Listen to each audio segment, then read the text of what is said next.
Hi friends, இன்னைக்கு கொஞ்சம் டிஃப்ரெண்ட்டாக நல்லா மொறுமொறுப்பான மரவள்ளி கிழங்கு வச்சு வடை செய்யலாமா? நான் அதுக்கு மரவள்ளி கிழங்க நல்லா வேக வச்சு எடுத்து வச்சுருக்கேன். தண்ணி எல்லாம் கம்ப்ளீட்டாக வடிச்சிட்டு நல்லா மசிச்சு வச்சுக்கோங்க.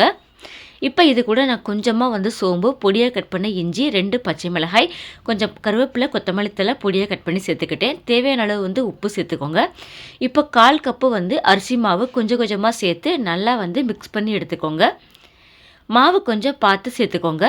இதோட பக்குவம் இப்படி தான் இருக்கணும். தண்ணி எல்லாமே கம்ப்ளீட்டாக வடிச்சிருங்க, எண்ணெய் குடிக்காமல் இருக்கும்.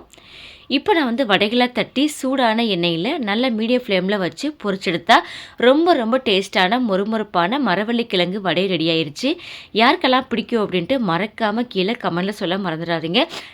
நான் இந்த மரவள்ளி கிழங்கு வடை ஃபஸ்ட் டைம் ட்ரை பண்ணியிருக்கேன். டேஸ்ட்டு சூப்பராக இருக்குது. ஸோ மறக்காமல் நீங்களும் ட்ரை பண்ணி பாருங்கள்.